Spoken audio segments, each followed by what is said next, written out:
शासकीय स्तरावरती मोठ्या प्रमाणामध्ये साजरा केला. परंतु 26 जानेवारी 50 पासून 2000 पर्यंत जी काही संविधान लागू झाल्याची जी काही 50 वर्षाचा जो कालखंड आहे तो काही शासनाने साजरा केलेला नाही. याच्या मागे काय आहे धोरण, कसा विचार करतात शासकीय स्तरावरती या दोन प्रश्नांचा? आंबेडकरी चळवळी या दृष्टीनं फार अनभिज्ञ आहे. म्हणून मी संविधान उत्सव 7 दिवसाचा एक मोठा प्रोग्राम त्या कालखंडामध्ये करून महाराष्ट्राला आणि देशाला दाखवलं. आणि तुम्हाला आश्चर्य वाटेल की ज्या ठिकाणी घटना समिती असून देशाचं संविधान निर्माण करत होती त्या एका खोलीमध्ये फक्त त्या दिवसाचा सण साजरा केला गेला, परंतु भारतात सर्वाधिक मोठ्या प्रमाणामध्ये तो यवतमाळमध्ये आम्ही साजरा केला. 26 जानेवारीचे तेच आहे. 26 जानेवारीचा उत्सव मनापासून या ठिकाणी साजरा होतो की नाही अशी शंका आपल्याला घेता येते. याची कारण काय असतील? तर याची कारण अशी आहे की या देशामधली जी सिस्टम आहे, जी व्यवस्था आहे, जी आज भारताच्या संविधानामध्ये जाहीररित्या आपल्याला 15 ऑगस्ट 26 जानेवारीला शपथ घेऊन त्या प्रतिज्ञापूर्वक आपल्याला ते सांगावं लागतं की डेमोक्रॅटिक रिपब्लिक इंडिया घडवण्याची आम्ही शपथ घेतो. या देशातल्या कुठल्याही प्रस्थापित लोकांना ही गोष्ट त्या कालखंडामध्ये मंजूर नव्हती. कुणालाही हे वाटत नव्हतं की हा रिपब्लिक इंडिया झाला पाहिजे. रिपब्लिक म्हणजे काय? आपण ज्याला म्हणतो गणराज्य. शब्द कोणता रुजला? प्रजासत्ताक. प्रजा हा शब्द राजेशाहीची आठवण करून देतो, म्हणून तो शब्द रिपब्लिकन या शब्दाला न्याय देत नाही. गणराज्य हा शब्द बुद्धकालीन आहे आणि या गणराज्य शब्दापासूनच बौद्धांच्या विद्यापीठामधून पाश्चात्य राष्ट्रापर्यंत हा विचार केला आणि त्यांनी त्या भाषेमध्ये तो स्वीकारला. त्याला रिपब्लिक म्हणतात.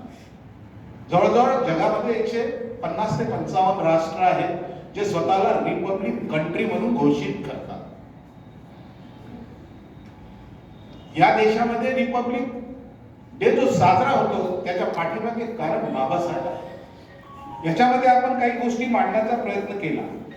हे जे पत्रक आपण तयार केलेलं आहे याच्यामध्ये एक प्रामुख्याने लक्षात घेण्यासारखी गोष्ट आहे की डॉक्टर बाबासाहेब आंबेडकरांना काही शेड्यूल कास्ट फेडरेशन उभा करायचा नव्हता.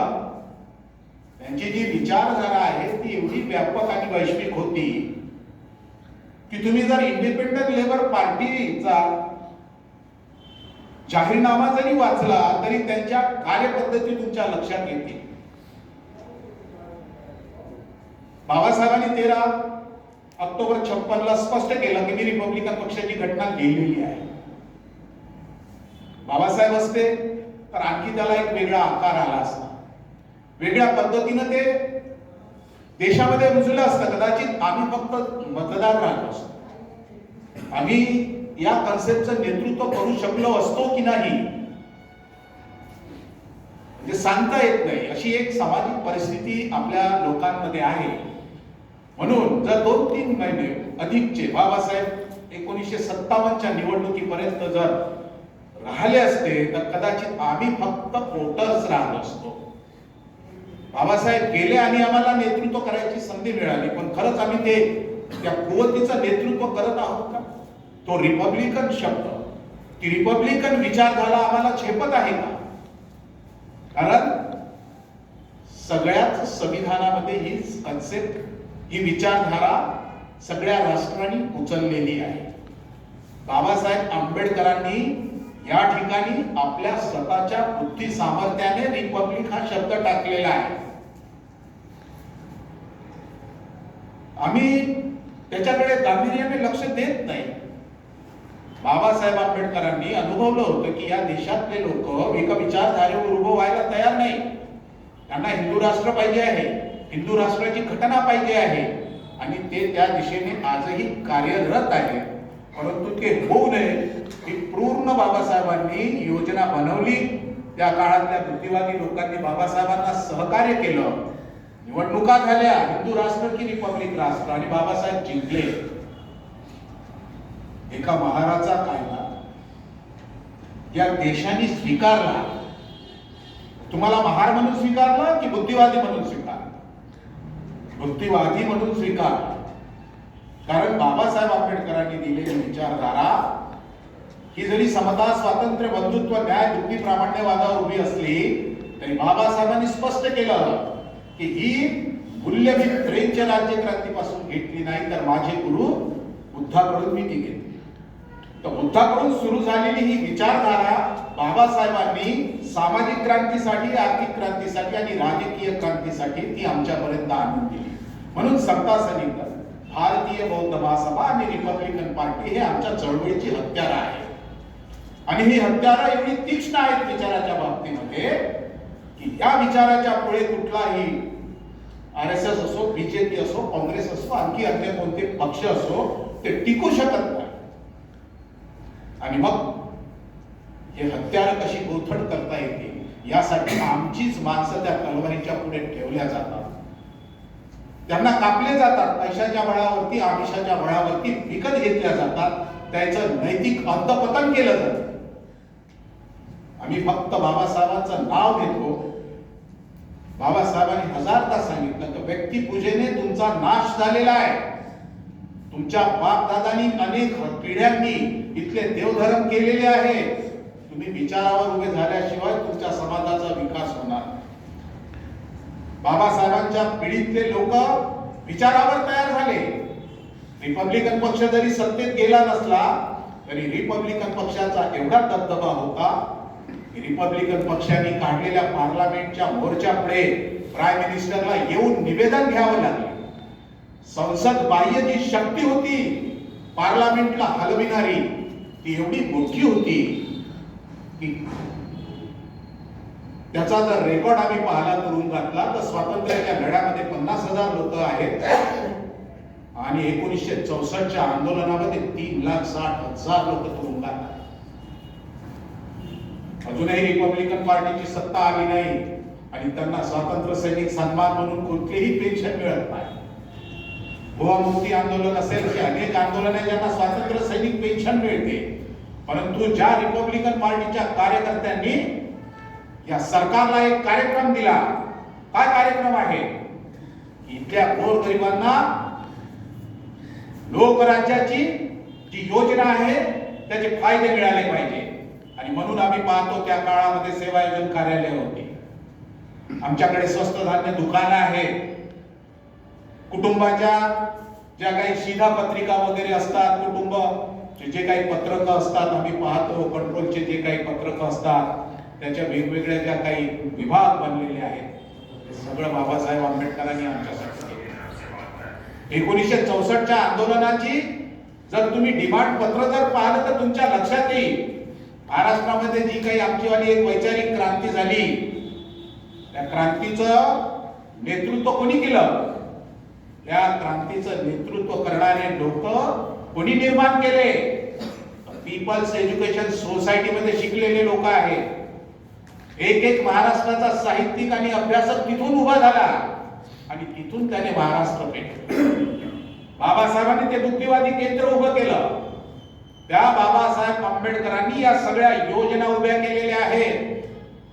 आम्हाला ज्या काही नोकऱ्या मिळाल्या ते कोणामुळे मिळाल्या? बहुजन समाज पार्टीमुळे मिळाल्या का की मूल निवासीमुळे मिळाल्या? 1984 मध्ये ज्यांचा जन्म झाला त्याच्या आधी जे काही कर्मचारी होते ते कुणाच्या खांद्यावर उभे झाले? कुणी त्यांना नोकरीपर्यंत पोहोचवलं, खुर्चीवर बसवलं, सन्मान दिला? रिपब्लिकन पार्टीने काम केलेलं आहे. रिपब्लिकन पार्टीने आंदोलनं केलेली आहे आणि मागण्या मंजूर करून घेतलेल्या आहेत. तेव्हा कुठे एक पिढी घडली. बाबासाहेबांनी म्हटलं की दरेक पिढीला, दरेक पिढीपर्यंत एक नवा विचार घेऊन जावा लागतो. कॉन्स्टिट्यूशनची निर्मिती होत असताना तिथे समाजवादी हा शब्द टाकताना बाबासाहेबांनी म्हटलेला आहे की येणाऱ्या पिढीला कशा प्रकारचा समाजवाद अभिप्रेत असेल ते त्याचं स्वातंत्र्य त्यांना दिलं पाहिजे.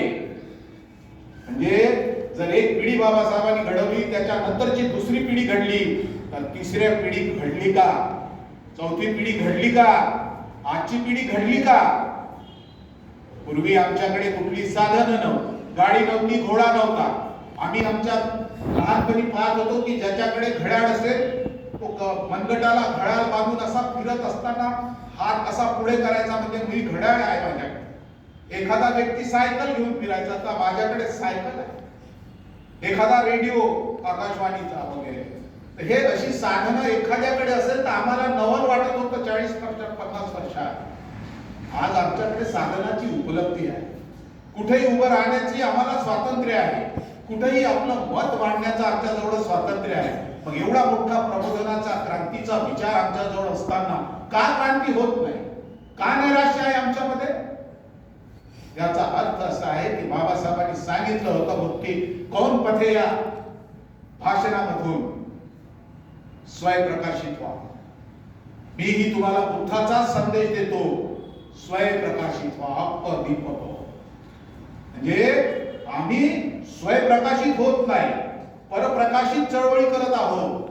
कोणीतरी एक व्यक्ती आला आणि एक कन्सेप्ट मागून तो चालला गेला. बहुजन ही कन्सेप्ट आली. काय आहे बहुजन ही कन्सेप्ट? बहुजन नावाचा समाज अस्तित्वात आहे का? बाबासाहेबांची ग्रंथ सांगतात की देशामध्ये जाती आहे, जाती व्यवस्था आहे, जातीचे वर्ग आहेत आणि जात हा बंदिष्ट वर्ग आहे. एक जात दुसऱ्या वर्गामध्ये जात जाऊ शकत नाही, कारण त्यांनी आपले दार बंद केलेले आहे.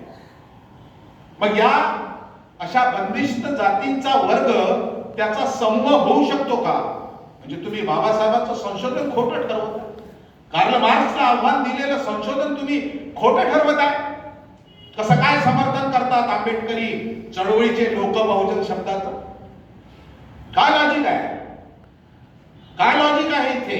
अॅनिलिशन ऑफ कास्ट संशोधन आहे बाबासाहेबांचा की जाती निर्मूलनाशिवाय समाजाचा वर्ग तयार होत नाही. दाखवा मला. बहुजन समाजाला विचारा की शिवाजी चौकामध्ये तुमचा कार्यक्रम होतो का? त्या वार्डामध्ये तुमचा उमेदवार उभा राहतो का? विचारा त्यांना, मूल निवासीवाल्यांना. का नाही विचारत तुम्ही? म्हणजे ज्या बाबासाहेबांनी आम्हाला 14 ऑक्टोबर 56 ला दीक्षा दिली, त्यावेळेला त्यांनी स्पष्ट केलं, उपस्थित भगिनींनो आणि बंधूंनो. पण 15 ऑक्टोबरला बाबासाहेबांनी उपस्थित भगिनींनो बंधूंनो नाही म्हटलं. का नाही म्हटलं? कारण त्यावेळेला तुम्ही भगिनींनो बंधूंनो नाही आहे. त्यावेळेला 14 ऑक्टोबरला बुद्ध धम्माची दीक्षा घेणारे तुम्ही बौद्ध जन आहात. म्हणून बाबासाहेबांनी तुमच्यासाठी शब्द वापरला, उपस्थित बौद्ध जन हो. मग या बौद्ध जनांना बहुजन करणारे तुम्ही कोण? म्हणजे आम्हाला परत लोटता का तुम्ही त्या व्यवस्थेमध्ये? म्हणजे आमची जी आयडेंटिटी बाबासाहेबांनी जी आम्हाला मिळवून दिलेली आहे, ती आयडेंटिटी आम्ही आमची नष्ट करायची का? म्हणजे आम्ही ज्या वेळेला गांधी सारखे लोक, त्यांचे अनुयायी लोक जेव्हा म्हणायचे की हे हरिजन आहे, हरिजनों की बस्ती आहे, त्यावेळेला आमच्या लोकांनी संघर्ष केला. हा संघ वस्तीपासून तर पार्लमेंट पर्यंत केला आणि पार्लमेंट मध्ये बाबासाहेबांच्या आमदारांनी बाबासाहेबांच्या सूचनेप्रमाणे या शब्दाला विरोध केला. वैष्णवपंथी हा हरिजन शब्द म्हणजे देवांची लेकरं ही कन्सेप्ट आमच्यासाठी वापरली. कोण देवांची लेकरं? अरे ज्यांच्या आया बहिणींना देवदासी म्हणून सोडलेला आहे आणि ज्यांच्या बापाचा पता नाही, असे लोक हरिजन. ती कन्सेप्ट आम्हाला लावतो. त्या काळात बाबासाहेबांनी याचा विद्रोह केला. शब्दांची बाबासाहेब आंबेडकरांनी एवढी दखल घेतली आणि म्हणून हरिजन हा शब्द आम्ही मान्य केला नाही, दलित हा शब्द आम्ही मान्य केला नाही. कारण आम्हाला बाबासाहेबांनी दिली ती रिपब्लिक विचारधारा दिली.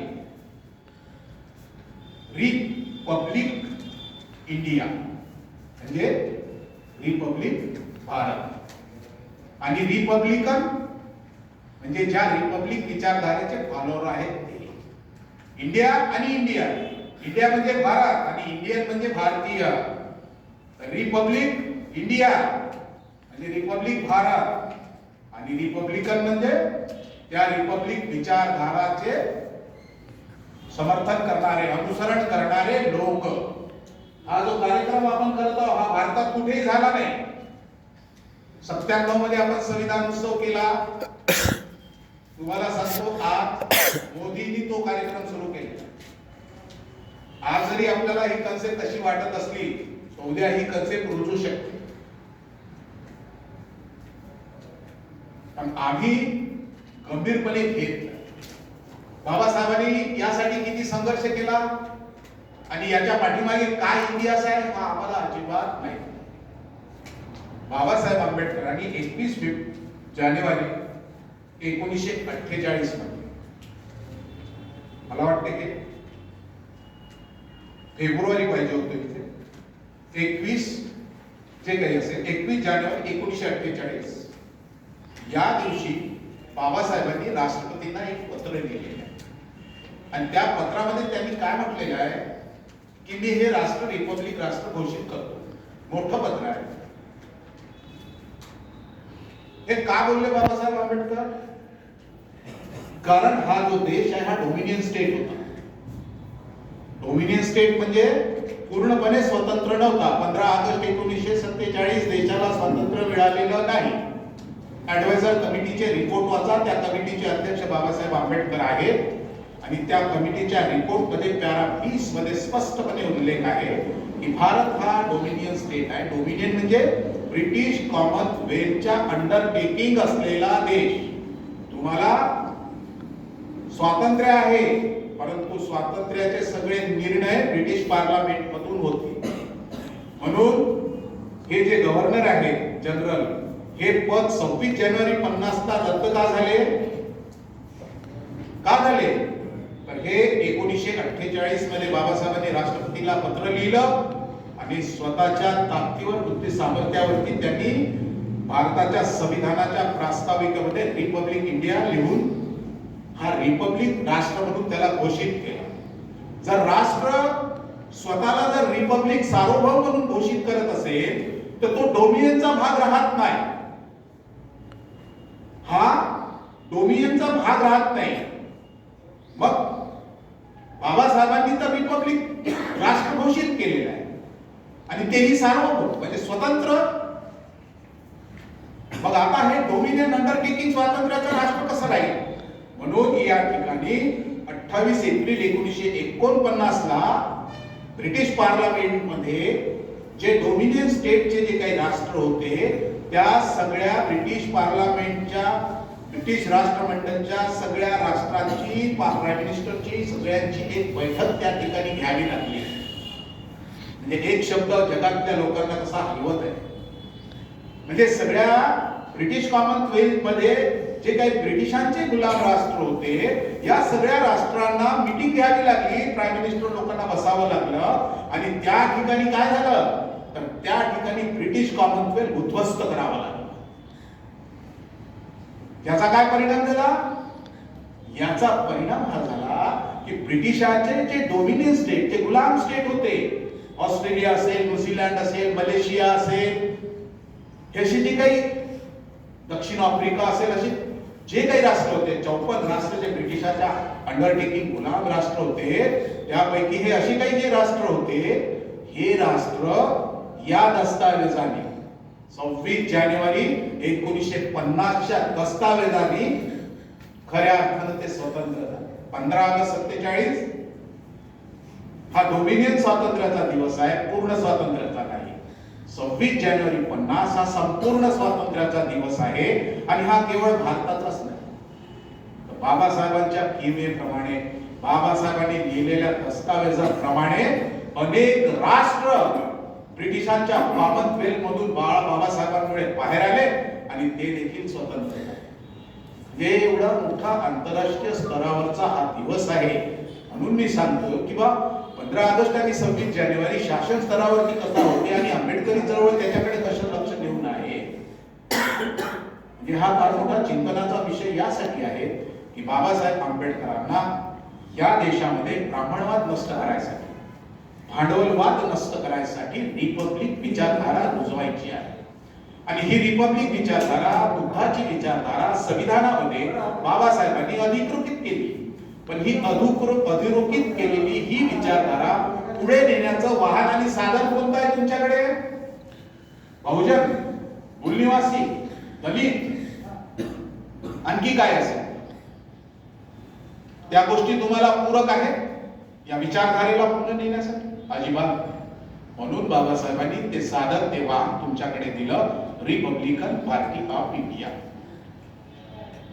या रिपब्लिकन पार्टी ऑफ इंडिया बद्दल एवढे गैरसमज काय आहे? कशासाठी आहे? तर कुणीतरी अपप्रचार करून आमच्या डोक्यामध्ये ते रुजवलेलं आहे आणि दर पिढी ते लोकांच्या डोक्यामध्ये, या डोक्यातून त्या डोक्यात, त्या डोक्यातून या डोक्यामध्ये ते जात आहे. रिपब्लिकन पार्टी ऑफ इंडिया या पक्षाचं खुलपत्र, या पक्षाची घटना, या पक्षाशी संबंधित असलेले सगळे दस्तावेज हे बाबासाहेब आंबेडकरांनी न्यायालयीन कक्षेमध्ये कॅवेट म्हणून आणलेले आहेत. ते कुणालाही वापरता येत नाही. मग रिपब्लिकन पक्षाचे गट आहेत हे काय आहे? आंबेडकरी चळवळ जर बुद्धिवादी असेल, की तत्वज्ञानाच्या विचारावर जर विचार करणारे असेल, तर त्यांनी समजून घेतलं पाहिजे की रिपब्लिकन पक्षाचे अजिबात गट नाही. निवडणूक आयोगाकडे कायद्याने पक्ष रजिस्टर होत असतो आणि जो पक्ष कायद्याने रजिस्टर होतो तसा दुसरा पक्ष रजिस्टर होत नसते. हे पहिल्यांदा तुम्ही लक्षात घ्या. मग रिपब्लिकन पार्टीचे गट आहे म्हणजे काय आहे? रिपब्लिकन पार्टीचे गट नाही. हा रिपब्लिकन पार्टीला नष्ट करण्याचा ब्राह्मणवादी आरएसएस बीजेपीचा कार्यक्रम आहे, ज्याला आंबेडकरी चळवळ, आंबेडकरी आंदोलन बळी पडलेली आहे. रिपब्लिकन पक्षाचे गट नाही, तर रिपब्लिकन या शब्दाला धरून मागे पुढे नवीन शब्द योजून लोकांनी रिपब्लिकन पार्ट्या उभ्या केलेल्या आहेत आणि त्यांचं रजिस्ट्रेशन नंबर देखील वेगळं वेगळं आहे. त्याच्यावर नाव देखील ज्यांनी तो पक्ष काढला त्या व्यक्तीचं नाव आहे. जसा रिपब्लिकन पार्टी ऑफ इंडिया याच्या फाउंडर म्हणून निवडणूक आयोगाकडे जे नाव आहे ते डॉक्टर B.R. आंबेडकर असं आहे. त्या ठिकाणी गवई नाही, कवाडे नाही, आठवले नाही आणि अन्य कोणीही नाही. हा या पक्षाचे राष्ट्रीय अध्यक्ष एस राजेंद्रन आहेत आणि त्या पक्षामध्ये doctor Rajendra Gavai general secretary म्हणून काम करतात. परंतु लोक कसा प्रचार करतात की तो गवईंचा पक्ष आहे, गवई गट आहे. आता गवई गट आहे हे बोलणाऱ्यांनी सिद्ध करायला पाहिजे ना, कारण निवडणूक आयोगाकडे गवई नावाचा कोणता पक्ष रजिस्टरच नाही. गवई साहेब ज्या पक्षाचे जनरल सेक्रेटरी आहेत तो पक्ष बाबासाहेबांचा आहे, म्हणजे ते बाबासाहेबांच्या पक्षात काम करतात, त्या पक्षाचं नेतृत्व करतात, त्या पक्षाचे ते जनरल सेक्रेटरी आहेत. परंतु आमच्याकडे भाजपनं पाठवलेले, आरएसएसनं पाठवलेले किंवा अर्धे कच्चे अभ्यासक लोक म्हणतात की तो गवई गट आहे. अत्यंत चुकीची गोष्ट आहे आणि तसा प्रचार झाल्यामुळे बाबासाहेबांचा पक्ष नष्ट होण्याच्या कगारवर आहे. आणि आम्ही जर असाच विचार करत राहिलो की ही जी वैचारिक विचारधारा आहे जी रिपब्लिकन पक्षाच्या माध्यमातून तुमच्या जवळ बाबासाहेबांनी दिलेली आहे ती नष्ट होऊ शकते. तिच्यावरती घाला घातल्या गेला, तिला न्यायालयीन कस्टडीत उभं केल्या गेलं. फार मोठ्या कष्टाने ती न्यायालयीन कस्टडीतून ती वाचवली गेली. ती वाचवण्यासाठी एका तासाचे 5-5 लाख रुपये वकिलांना दिले. मी आता आत्महत्या काही तेवढं सांगणार नाही. म्हणजे हा पक्ष नष्ट झाला असता तर आम्ही काय केलं असतं, काय केलं असतं आम्ही बाबासाहेबांचा पक्ष म्हणून आयुष्यभर त्या पक्षात काम केलं. रिपब्लिकन आयडियॉलॉजी, रिपब्लिकन विचारधारेवरती काम केलं. बाळासाहेबांनी आम्हाला म्हटलं, यवतमाळमध्ये म्हटलं की आपल्याला बाबासाहेबांच्या मातृसंघटना पुढे न्यायच्या आहे. 1980-81 मध्ये जेव्हा आम्ही त्याचा आझाद मैदानमध्ये सत्कार केला, नागरी सत्कार, तेव्हा त्यांनी बोलून दाखवलं. पाठीपुऱ्यातले काही लोक होते सोबत माझ्या, मी दलाचा जिल्ह्याचा त्यावेळेला अध्यक्ष होतो सत्ता सैनिक दलाचा, म्हणून त्यांनी विशेष करून त्या ठिकाणी तेव्हा बोलावलं. आम्ही कार्यकर्ते गेलो. त्यांनी म्हटलं की बाबासाहेबांच्या मातृसंघटना आपल्याला पुनर्जीवित करायच्या आहे, त्याची पुनर्बांधणी करायचं आहे, ते पुढे न्यायचे आहे. म्हणून आम्ही भारिप नावाचं त्यांनी काढलेल्या त्या संघटनेसोबत कामं केली. पण आज त्यांनी भारिप हा शब्द सोडून दिला. त्यांची विचारधारा वेगळी झाली, पण आम्ही आमची विचारधारा सोडली नाही. आम्ही रिपब्लिकन या विचारधारेवर आजही कायम आहोत. बाबासाहेब आंबेडकरांच्या विचारावरती त्यांनी आमच्यासाठी अधोरेखित करून ठेवलेला एक कागद आमच्यासाठी महत्वाचा आहे. भारताच्या संविधानाचा अभ्यास करत असताना समाजवादी आणि आर्थिक क्रांती जर तुम्हाला करायची असेल तर तुम्हाला रिपब्लिकन पार्टीच्या कॉन्स्टिट्यूशनचा, रिपब्लिकन पक्षात सामील होण्यासाठी भारतीय जनतेला दिलेल्या खुल्या पत्राचा अभ्यास करावा लागेल. त्याशिवाय तुम्हाला क्रांती करता येणार नाही. काय आहे 26 नोव्हेंबरला बाबासाहेबांनी 49 ला संविधान देशाला लागू झालं, जे अर्पण केलं, त्याचं भाषण जे आहे ते भाषण प्रत्येक आंबेडकरी कार्यकर्त्यांनी वाचलं पाहिजे. काय म्हणतात घटनेचे शिल्पकार? ज्यांनी घटना लिहिली ते घटनेचे शिल्पकार त्या भाषणामध्ये काय म्हणत आहे? ते सांगत आहे की या देशामध्ये राजकीय समता आम्ही प्रस्थापित केली आहे, परंतु सामाजिक आणि आर्थिक समता आम्ही आजही प्रस्थापित करू शकलो नाही. म्हणजे घटनेद्वारे आम्ही राजकीय समता प्रस्थापित केली या देशात, परंतु या देशामध्ये जे सामाजिक विषमतावादी जे काही आमच्यावर अन्याय होतात, आर्थिक दृष्ट्या दुर्बल जो आमचा समाज आहे त्यांच्यावरची जे अन्याय होतात, तर ते सामाजिक क्रांती, ती आर्थिक समतेची क्रांती करणारे कायदे संविधानामध्ये नाहीत.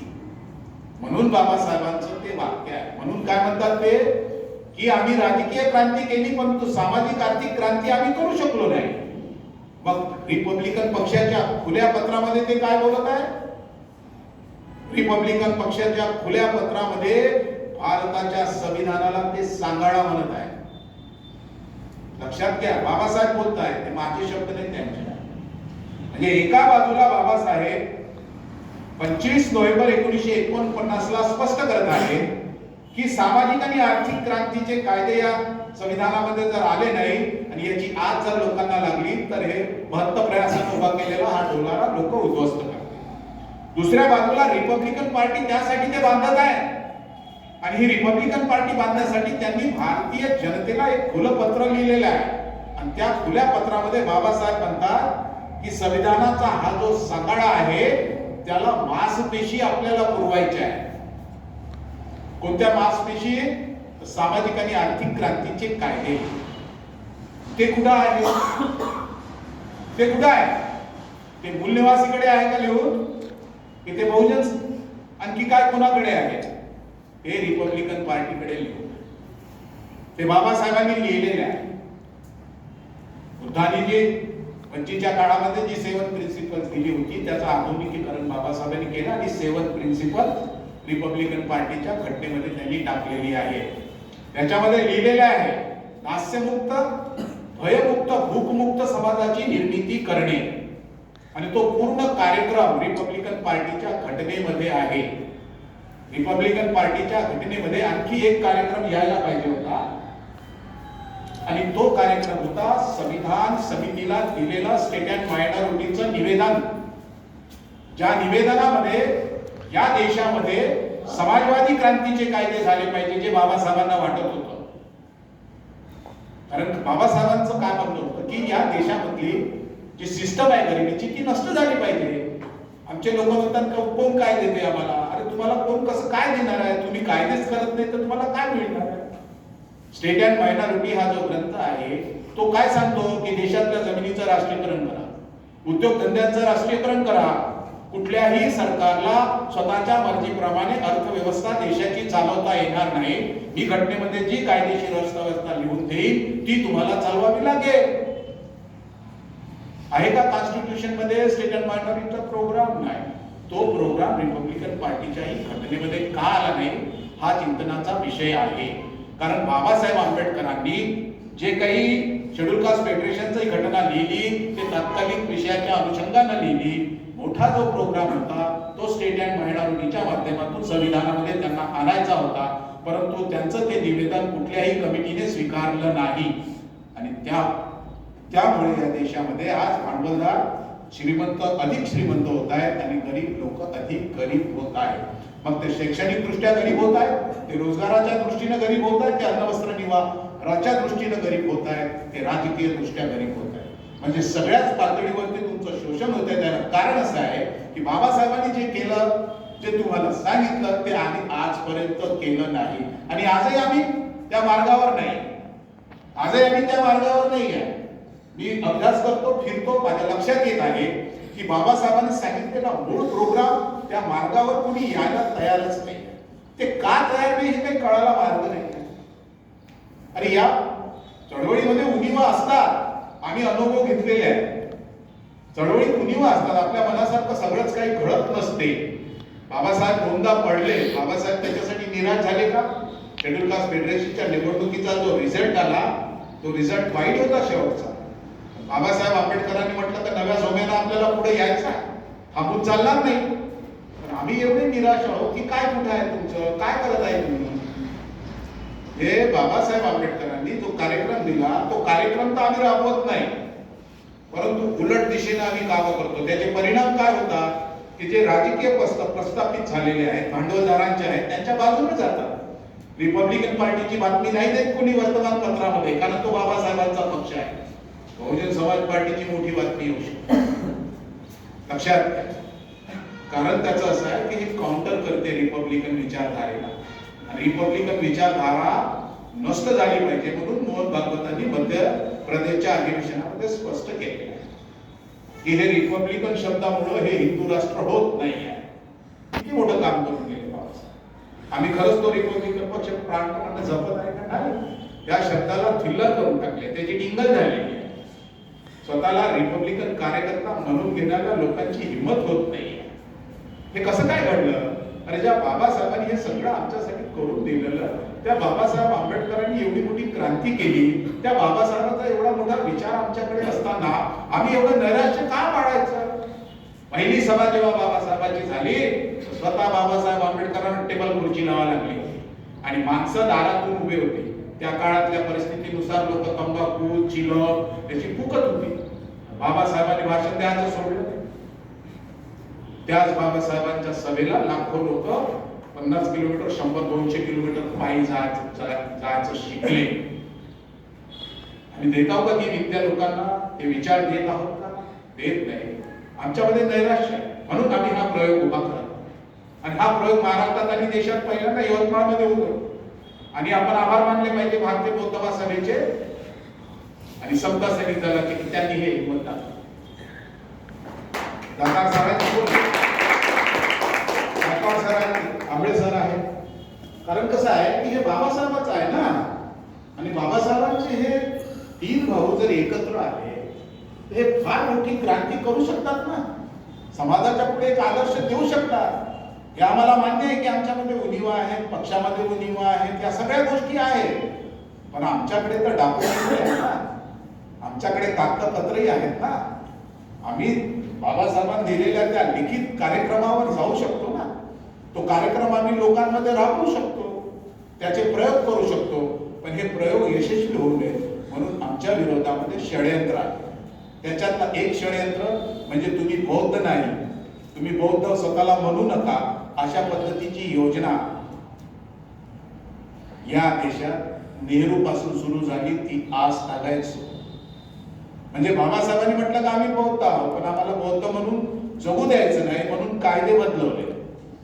कायद्यामध्ये अशा काही योजना बनवल्या की तुम्ही तुमची जात सांगा आणि मग आम्हाला आमची जात घेऊन आम्हाला पुढे जावं लागते. म्हणजे आमच्यावरती अजूनही त्या लोकांनी सिकंजे कसून ठेवलेले आहेत, त्याच्यामध्ये आमचे लोक पेचल्या जात आहेत, दबल्या जात आहेत, आयडेंटिफिकेशन आमचं नष्ट होतं.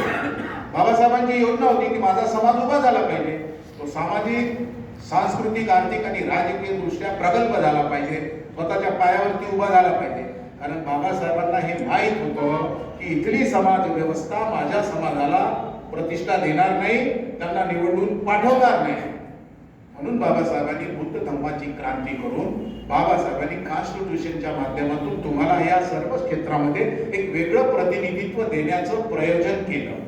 पण त्या बाबासाहेबांच्या कार्यक्रमावर आम्ही चालत नाही, जात नाही तर आम्ही या देशामध्ये सामाजिक, शैक्षणिक, आर्थिक, राजकीय प्रतिष्ठा सन्मानपूर्वक मिळवू शकतो. कारण संविधानामध्ये सवलत किंवा आरक्षण या नावाचा शब्द नाही, प्रतिनिधित्व असा शब्द आहे. मग आता जर मी प्रश्न केला की बौद्धांचं प्रतिनिधित्व काय, पूर्ण आंबेडकरी समाजाचा विचार केला आणि भारतीय समाजाचा विचार केला, तर मी असं म्हणतो की सरांनी सांगितल्याप्रमाणे आम्ही प्रगल्भ आणि विद्वान लोक आहोत. आमचा समाज हा प्रबुद्ध समाज आहे. या समाजामध्ये सगळे गुण आहेत. परंतु बाबासाहेब आंबेडकरांचा कार्यक्रम आम्ही कार्यान्वित करत नसल्यामुळे आमची ही अवस्था आहे. आम्ही काय केलं, कुणीतरी आम्हाला सांगितलं की तेलाला, वाण्याला, कुंब्याला या सगळ्या समूहाला जमा करावं लागतं. बरोबर आहे, यांना जमा केलंच पाहिजे, पण तो रिपब्लिकन म्हणून आला पाहिजे ना, जात आणि धर्मविरहित विचारधारेचा माणूस म्हणून आला पाहिजे ना. तुम्ही जर गणित करणार असाल जातीची, धर्माची, आणि बुद्धालाही तिथे एखाद्या धर्म आणि जातीमध्ये लोटत असाल, तर तुम्ही बाबासाहेबांच्या विचाराची प्रतिक्रांती करताय. कारण बुद्धाच्या काळामधला बहुजन हा शब्द संख्यावाचक आहे, तो काही तत्वज्ञानवाचक नाही. तत्वज्ञान बुद्धाचा धम्मामध्ये आहे. म्हणून बुद्ध म्हणते आदि कल्याण, मध्य कल्याण आणि अंत कल्याण धम्मा आहे. आणि तुम्ही या बहुजनांनाच ते सांगा. तर खरंच हे बहुजनांना हे सांगतात का? ते तर बहुजनांची एक नवी व्याख्या उभी करून टाकलेली आहे जाती धर्माची, आणि ती अशी बनवून टाकली की त्याच्यामध्ये तेलीमाळी, कुणबी, धनगर, लोहार, सत्ता आणि बुद्धाच्या काळात नसलेले धर्म म्हणजे इस्लाम, ख्रिश्चनिटी आणि हे शीख, बौद्ध वगैरे हे सगळे त्याच्यात इन्क्लूड केल्या जातात. बुद्ध धर्म ज्या कालखंडामध्ये होता त्या कालखंडामध्ये ख्रिश्चनिटी नव्हती. लक्षात घ्या, मुस्लिम धर्म नव्हता. यहुदी धर्मामधून ख्रिश्चनिटी आणि मुस्लिम धर्म आलेला आहे.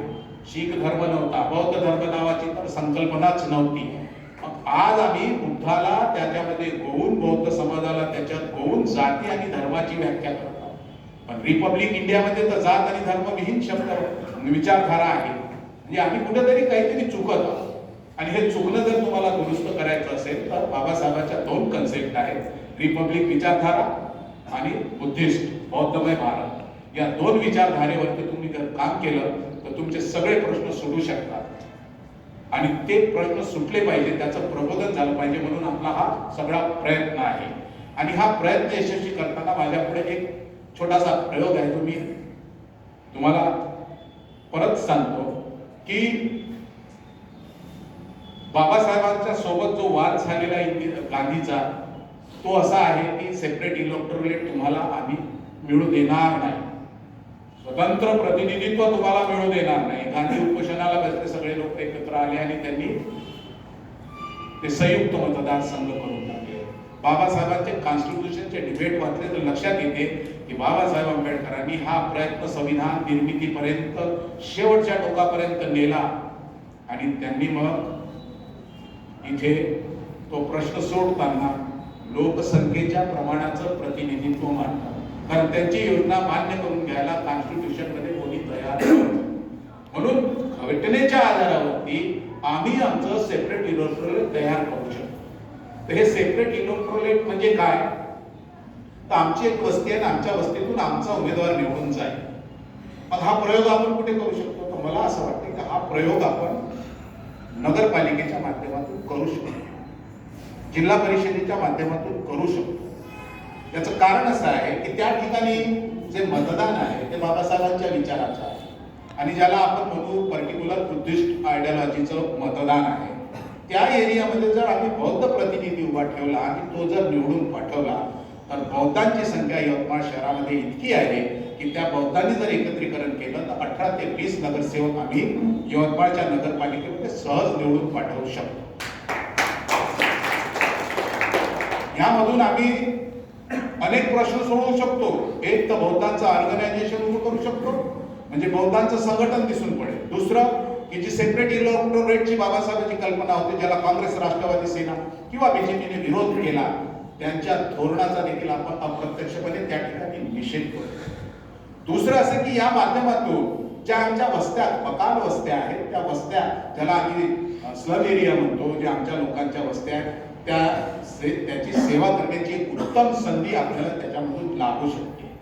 त्याच्यापेक्षा आणखी जर आपल्याला पुढे जायचं असेल तर जो समाज आम्हाला स्वीकारायला तयार नाही, आमचं नेतृत्व मान्य करायला तयार नाही, त्या समाजाला देखील तुम्ही नेतृत्व देऊ शकता. कारण ऍडमिनिस्ट्रेशन प्रशासनामध्ये तुम्ही गेले म्हणजे तुम्ही त्यांना नेतृत्व देऊ शकता. आणि ते नेतृत्व जर तुम्ही व्यापक स्वरूपाचं दिलं, उदाहरणार्थ एक मी नेहमी सांगतो की यवतमाळ नगरवासियांना जर रिपब्लिकन पार्टीची सत्ता आली तर आम्ही जसं बिसलरी जे पाणी असते ना, ते पाणी डायरेक्ट आम्ही मशीना बसवून निळवण्या धरणाला, कारण बांधकाम विभाग असते नगरपालिकेचा आणि यांच्याकडे प्राधिकरण आहे, जीवन विमा प्राधिकरण, यांच्या संयुक्तीकरणातून आम्ही एखादी मशीन जर बसवली नगरपालिका आणि हे सगळं मिळून, तर आम्ही पूर्ण यवतमाळ शहराच्या लोकांना पाणी देऊ शकतो. ज्यांनी 14 तळ्यावर आम्हाला येऊ दिलं नाही त्या लोकांना आम्ही पूर्ण शुद्ध पाणी देऊ शकतो. म्हणजे या लोकांचं नेतृत्व आम्ही करू शकतो. दुसरे आम्ही अशी काही गोष्टी करू शकतो की जसं म्हणजे एका श्रीमंत 4-5 मजली बिल्डिंगचा एखादा माणूस असेल, उद्योगपती असेल, ज्याच्याकडे आवक फार मोठ्या प्रमाणामध्ये आहे, आणि एक झोपडपट्टीमध्ये राहणारा आमचा माणूस असेल ज्याच्याकडे कधी रोज मिळतं, त्याला कधी मिळत नाही, कधी त्याला काम हाताला मिळते, कधी मिळत नाही. नगरपालिकेच्या माध्यमातून ते टॅक्स त्यांच्यावरती लादल्या जाते, त्याच्यामध्ये इक्वॅलिटी आहे. आणि ही समता जी आहे ती विषमता स्वरूप धारण करत आहे.